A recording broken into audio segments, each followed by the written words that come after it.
Steve Gunn is on the run. Steve returns to New Zealand for 3 shows in October after taking time off the road because of the old COVID problem. Steve is ready to rock. Here he is to tell us what to expect when he comes back in October. But you've been here a few times and you're coming back, so that's exciting. Yeah, I can't wait. I think this is my 3rd time back. Yeah. And so you got shows coming up in October here. We spoke last year when your album came out, Other You. So I assume we're going to be hearing some tunes from that. What can you tell us we can expect from these shows? Well, I think it's going to be like a whole mix of new songs, old songs, and some new stuff that I've been working on. Usually when I play solo, I like to kind of have this sort of expansive set where things kind of extend or meld into each other, and it's almost this kind of fluid sort of thing. I don't exactly know what I'm going to play every night, and I like to feel the room and kind of, kind of fill the place up with sound and kind of live in that moment every night. So for me, it's almost as enjoyable to play and not kind of go with this sort of veritable flow Gotcha. that I have, but I definitely obviously will be playing some songs from my last album, Yeah. So you were just doing some shows in Europe, right? How did those go? I was, yeah. Great. I traveled. I went to Portugal and Italy and through France, and it was really lovely. It was particularly nice because it had been a while since I've been there, considering these past 2 years and how crazy it's been. So it was this real nice reconnection with Europe. I've been going there for years and playing there, various formations for the past 10 years. And to kind of have that taken away for a little while was tough. So it felt kind of like glorious to be back there and to reconnect with friends and see the cities that I love. Yeah. I've been hearing that a lot from folks. Even here, Kiwis are just getting out on the road and getting their feet back on the stage. It must, as a musician, somebody, especially for one who tours a lot like you guys do, that time down must have been bizarre. It was bizarre.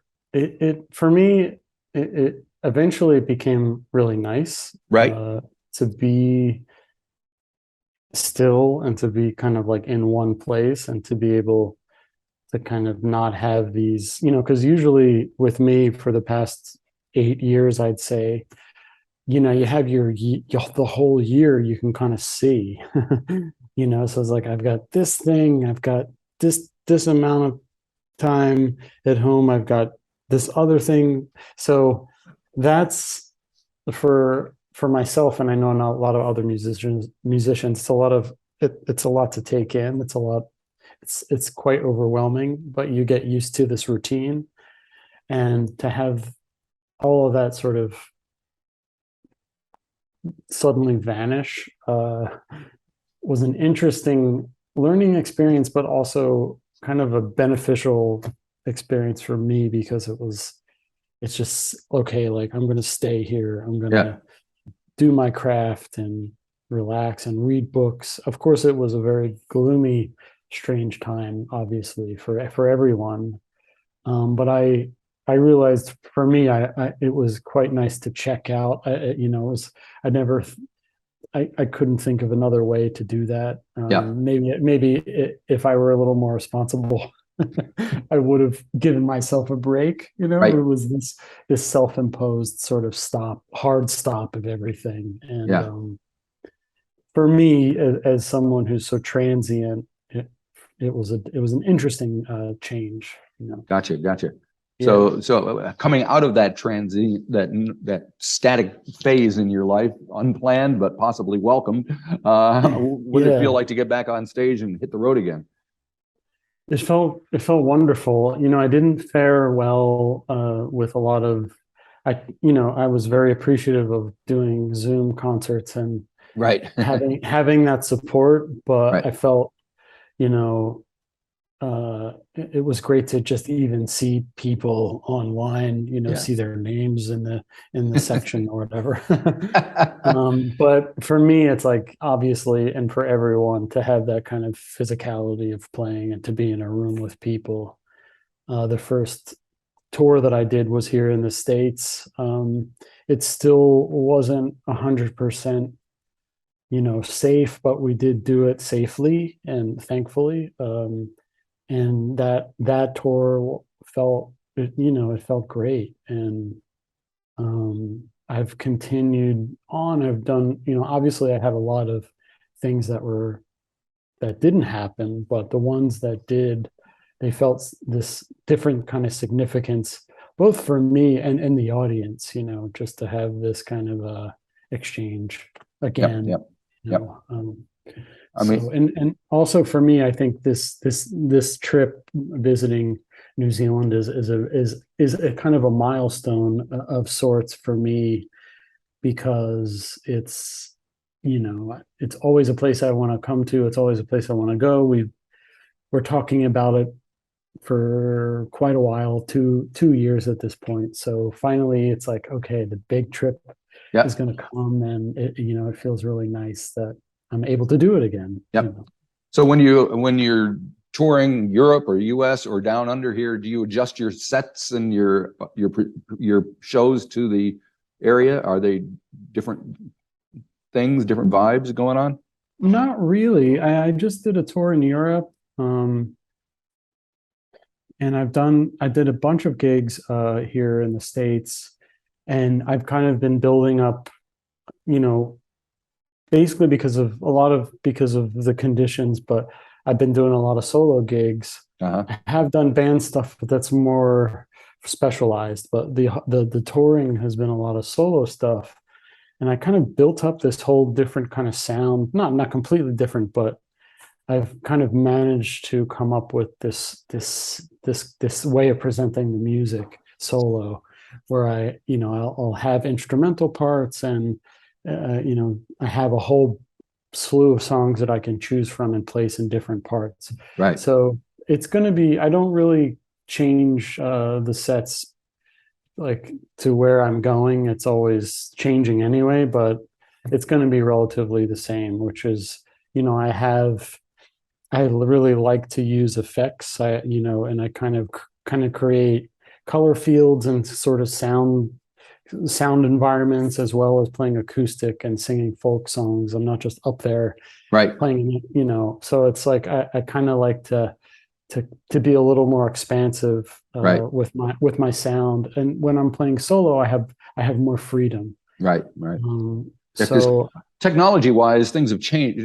I remember going to a couple of shows, years back, when you'd first see somebody solo and they were playing loops and stomping on pedals and stuff. And it was kind of that tension, it was like, oh no, I hope it works, Yeah, right. It was kind of a tense situation, but now it's amazing what kind of things you can do. Are you a kind of a tech head? Do you kind of keep up on what's happening and the latest gizmos? I do.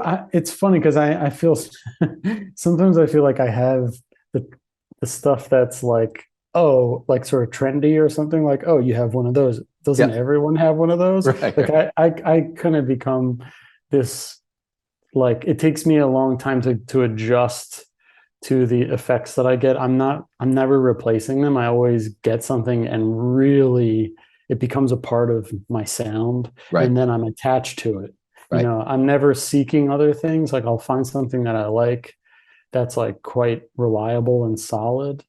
And so then I'll have that. And I kind of have this like pedal board that was made by someone who took the pedals and like put them together and built it so it's like travel worthy and not falling apart. And it's quite great. And that's been something that I haven't changed, and I also, for me, with effects, is like I don't need anything fancy. I like to work with sort of things that are not limiting, but quite simple. And because I consider myself more of an acoustic player. Sure. I'm not gonna just do like loops and sing over that, So there's a play with what I'm doing, and there's a bit of a limit to that as well. So I look, I have to watch the wallet. There's things out there that look quite fun. Yeah. But I have a tendency to buy things and play them and then say like, okay, like maybe I'll move on.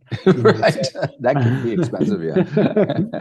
I'm quite careful with that, so. I'm curious, in your board, do you have any MXR pedals or gizmos or? I do. I have this sort of it's just basically like a clean boost MXR pedal that I've used for years. Yeah, because I'm from Rochester, New York, and oh wow, that's where amazing. the factory was. When my first job outside of university was working at the MXR factory, stuffing boxes and cutting wires and stuff. Oh my gosh, that's wild. Because I was going to say that I have this old MXR, an original distortion pedal, like the yellow one. Yep, that's the one that I love. That I had restored, and I use it all the time. So maybe that was one that passed through your. It could have very well been. This is back in 1979, I think it was. Wow, that's amazing. Anyway, so now you're a fairly prolific artist. You're putting stuff out all the time.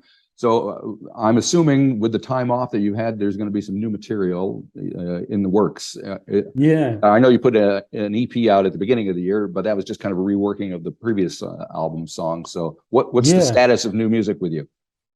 I definitely did a lot of recording, and I've been working on songs, like a whole new batch of songs, and I'm going to start recording them. I've been mostly kind of slowly working on the demos. So I'm looking forward to finding a studio and working on those. And I've done a few collaborative works with one pianist composer friend, and that record is mostly instrumental, but it's like this really cool kind of conversation. And I just play nylon string. Right. And so can you tell us who the pianist is?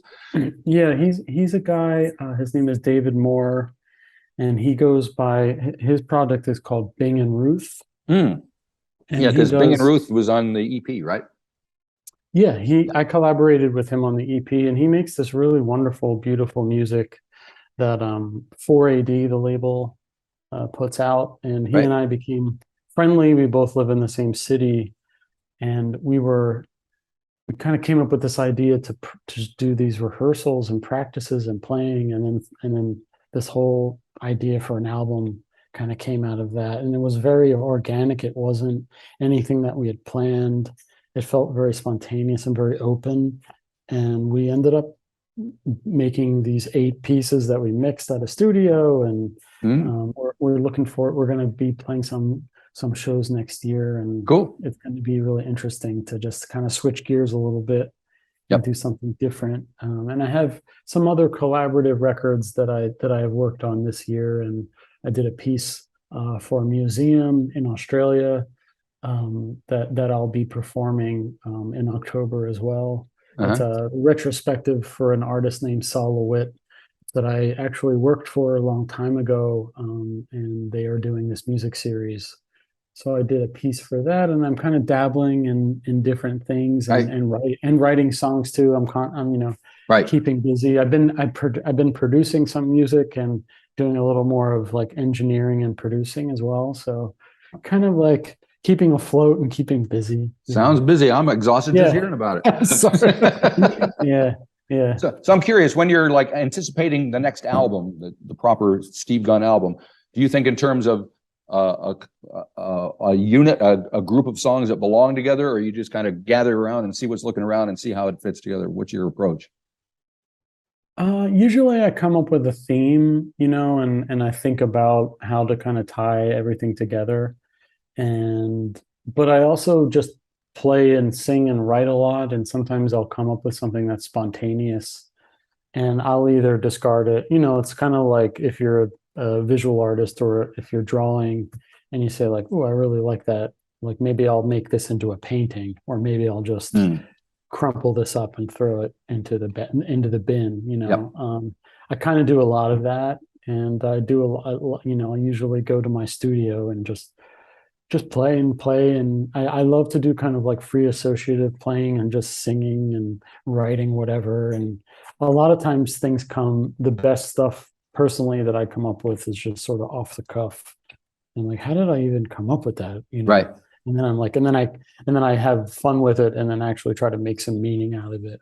Gotcha. So usually I'll have like a whole ton of things and then I'll whittle it down to something that's a little more cohesive before I go and spend a ton of money trying to record it. Gotcha. Well, these days people can make amazing sounding records just at home.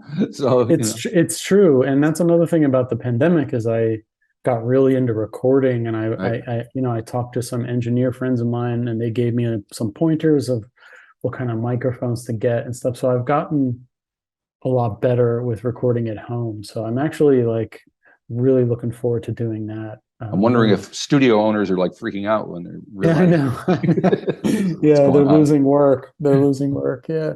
Oh, well. Anyway, well, I'm looking forward. You're going to be at the Tuning Fork here on October 20th, so that's very exciting. Yeah, so we'll catch you when you're there, and hopefully everything will proceed as planned. And you know, who knows what's going to happen next? Yeah. I know. All righty. Thanks for talking to me. I appreciate it. Yeah, of course. Thank you so much. We'll see ya.